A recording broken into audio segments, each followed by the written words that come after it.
Ya. Ahora voy a dar la explicación de la síntesis de aprendizaje, que son en total 15 preguntas. Vamos con la pregunta. En el marco de la presentación de la introducción, ¿cuáles son las lenguas sagradas de la Sagrada Escritura? Primero, es el hebreo. El primero es el hebreo porque es de los judíos. Luego sigue el arameo por la región de Mesopotamia. También, como sabes decir en el anterior video, que Jesús habló a la Virgen María en arameo. Luego en griego, por la principal razón de Roma que ahí se puso en la expansión del cristianismo. La segunda pregunta, ¿cuál es el orden de la Biblia hebrea? Ya, se divide en tres grandes partes. La Torá, que sería ley, que también sería como el Pentateuco, que están divididos los 5 libros, que es el Éxodo, Génesis, y todo eso. Luego seguirían Nevi'im, o profetas en español, y los profetas en español, que estarían como por ejemplo Isaías y Jeremías. Luego sigue los Ketuvim, que también se llaman escritos. Y estos textos están escritos mayormente en hebreo antiguo, aunque también hay pasajes en arameo antiguo, como el libro de Daniel, de Esdras y otros. Ya, vamos con la siguiente pregunta. ¿Cuál fue el medio que permitió la expansión del cristianismo? Ella fue gracias a Teodoro, ya que gracias a él se puso como religión al cristianismo, y como era tanta la expansión de Roma, se dio esa expansión del cristianismo. Ya, luego sigue. ¿Cuál fue el aporte de Lutero en el estudio de la Sagrada Escritura? El aporte que dio Lutero fue traducir a un lenguaje común las escrituras para el estudio de ellas mismas. Ahora vamos a partir con la sexta pregunta. Es la que dice: en relación al video de "Los científicos creen en Dios", se nos plantea una serie de análisis de la ciencia y de la teología. Por eso es importante indicar que, según este debate, ¿para qué sirve el pensamiento lógico? Ya. Lo que nos explica es el sacerdote marionista, dice que la ciencia encuentra su límite en la explicación del mundo que nos rodea. Por eso el desarrollo del pensamiento nos lleva hasta cierto punto. Por ejemplo, el chico de Datum Blog da un ejemplo de que el Jesús, cuando convierte en vino, está rompiendo las leyes de la física nuclear. Cuando multiplica los panes y peces, está rompiendo las leyes de termodinámica. Todo eso nos explica que la ciencia no puede explicarlo. Pero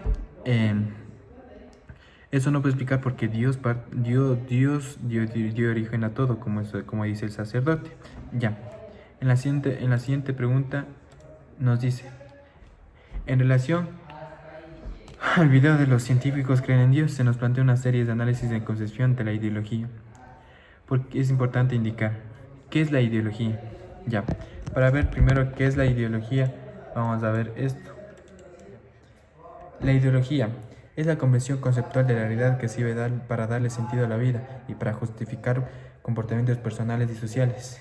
Y esto no puede dar la ciencia, es lo que nos explica en el video de Datum Blog, que esto no puede ser la ciencia y solo puede ser la religión, porque no podemos ideologizar a la ciencia. Ya. Ahorita vamos en la pregunta 7. Las teorías científicas del origen del universo y del ser humano con respecto a la relación bíblica, de la revelación bíblica. Ya. Esto era. La complementariedad afirma que la ciencia y la religión, unido al arte o a la ética, son necesarias para captar la realidad en su conjunto. También se afirma que ninguna de ellas es una visión completa de la realidad, que cada una se complementa a la otra. Es lo que nos dice lo que tuve que explicar en el otro video. Que la religión descarta idolatrías y eso, y la ciencia descarta supersticiones, y las dos se tienen que llevar juntas. Seguimos con la octava pregunta.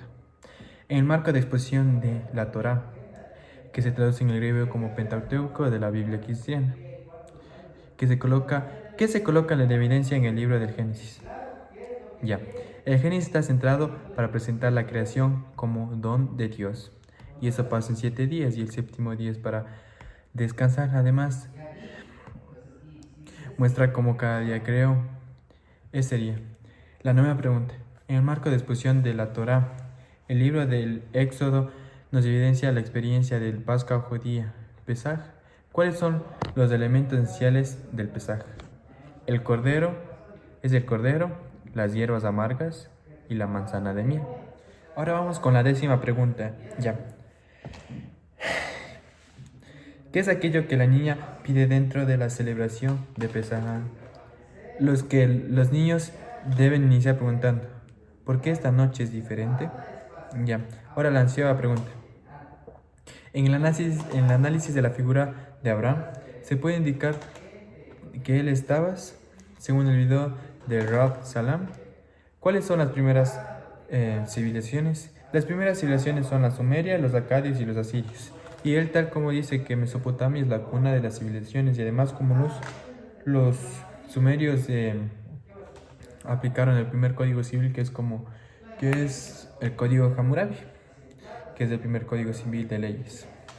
La pregunta 12. En el análisis sobre la historia del Antiguo Oriente, se puede indicar, según el video del Dr. Rad Salam, cuál es la primera civilización en usar la escritura. Ya, son los sumerios. Se tiene datos de que fueron, digamos, una tabla con barro y con un pincel, como si fueran ahí tallando.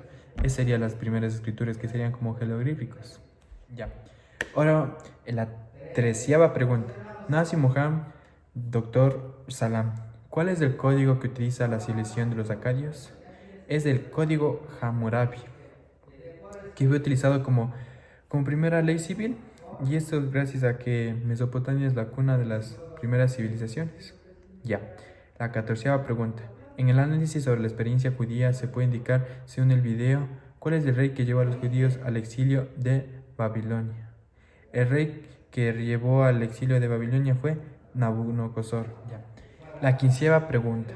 Cuando hablamos de la legislación mosaica, solo se tiene una concepción estrecha y sagrada de aquella realidad normativa, y saltan a la mente las sanciones enmarcadas de la Trinidad, como la repetición, la aplicación del rey talón. Lo cierto es que es una nueva interpretación que se encuentre apegada a la sustancia del mosaísmo necesario, puesto que echamos las primeras bases de una concepción contemporánea, derecho de constitucional y derecho penal. A partir de lo anterior se puede deducir que la relacionar de la ley mosaica con el rey Talón saliendo desde el inicio del derecho. Muchas gracias. Este ha sido mi video.